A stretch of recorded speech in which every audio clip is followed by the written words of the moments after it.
The Eiffel Tower is a wrought iron, meaning iron with carbon, lattice tower on the Champ de Mars in Paris, France. It is named after the engineer Gustave Eiffel, whose company designed and built the tower. In this video and audio guide, we will talk about the history, design, and important personalities of this place. And at the end of the video, we will have some interesting facts and takeaways. Locally nicknamed La Dame de Fer, French for Iron Lady, it was constructed from 1887 to 1889 as the centerpiece of the 1889 World's Fair. Although initially criticized by some of France's leading artists and intellectuals for its design, it has since become a global cultural icon of France and one of the most recognizable structures in the world. The tower received almost 6 million visitors in 2022, up 197% from 2021 when numbers dropped due to the COVID virus. The Eiffel Tower is the most visited monument with an entrance fee in the world. Almost 7 million people ascended it in 2015. It was designated a monument historique in 1964 and was named part of a UNESCO World Heritage Site in 1991. The tower is 330 meters tall, 1083 feet, which equals the 81-story building. It's the tallest structure in Paris. Its base is square, measuring 125 meters, 410 feet on each side.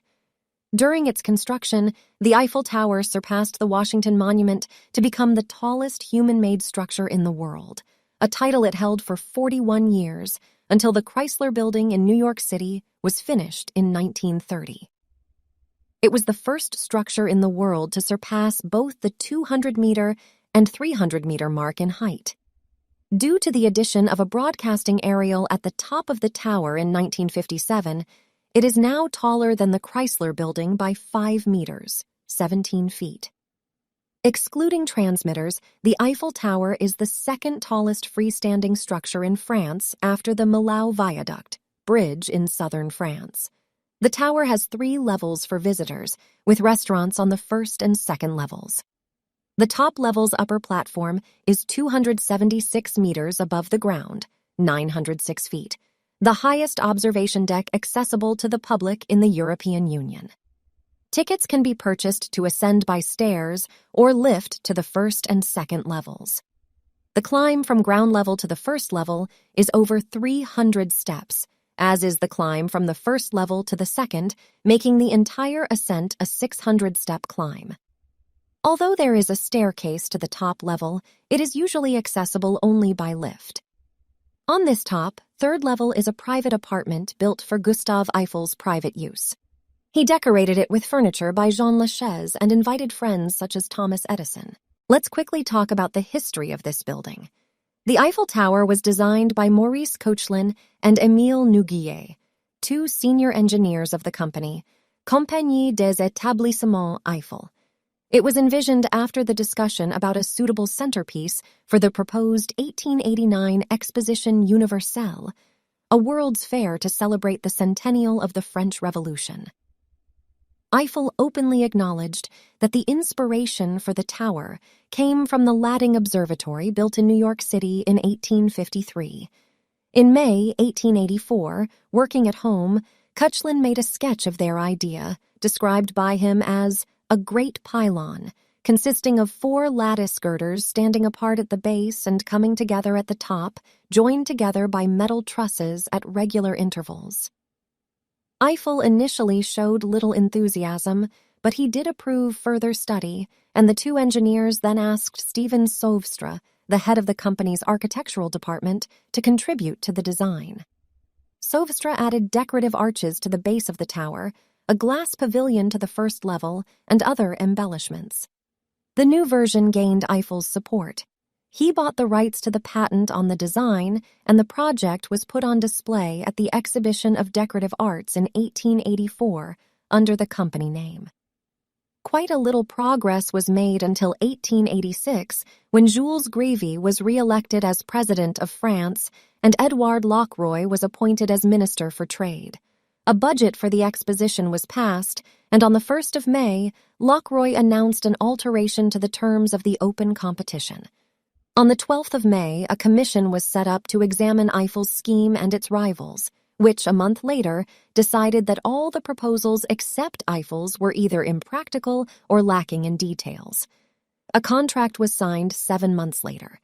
Eiffel signed it acting in his own capacity rather than as the representative of his company, the contract granting him 1.5 million francs toward the construction costs, less than a quarter of the estimated 6.5 million francs.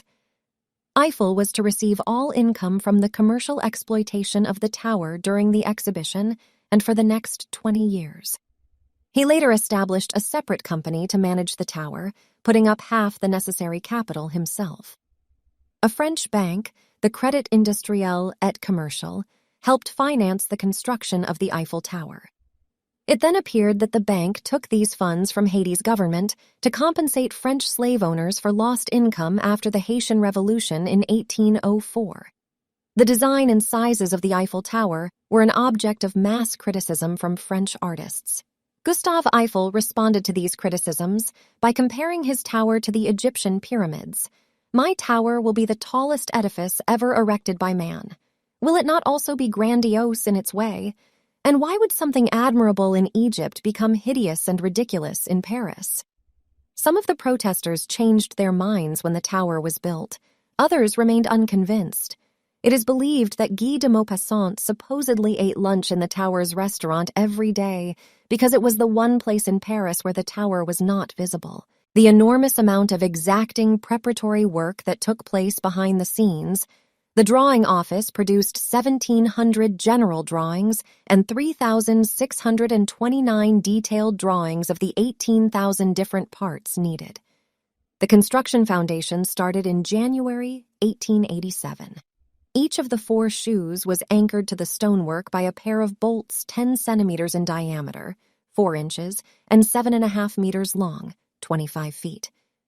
The foundations were completed in June. No drilling or shaping was done on site. If any part did not fit, it was sent back to the factory for alteration. In all, 18,000 pieces were joined using 2.5 million rivets. About halfway to the first-level construction was paused to create a substantial timber scaffold. This renewed concerns about the structural integrity of the tower and sensational headlines such as Eiffel Suicide. At this stage, a small creeper crane designed to move up the tower was installed in each leg. They made use of the guides for the lifts, which were to be fitted in the 4 legs. The critical stage of joining the legs at the first level was completed by the end of March 1888. Although construction involved 300 on-site employees, due to Eiffel's safety precautions and the use of movable gangways, guardrails, and screens, only 1 person died. The main structural work was completed at the end of March 1889, and, on the 31st of March, Eiffel celebrated by leading a group of government officials and the press to the top of the tower. Because the lifts were not yet in operation, the ascent was made by foot and took over an hour. There was still work to be done, particularly on the lifts and facilities, and the tower was not opened to the public until 9 days after the opening of the exposition on the 6th of May. Even then, the lifts had not been completed. The tower was an instant success with the public, and nearly 30,000 visitors made the 1,710-step climb to the top before the lifts entered service on the 26th of May. Tickets cost 2 francs for the first level, 3 for the second, and 5 for the top, with half-price admission on Sundays. By the end of the exhibition, there had been 1.9 million visitors. Famous visitors to the tower included the Prince of Wales, Sarah Bernhardt, Buffalo Bill Cody, and Thomas Edison.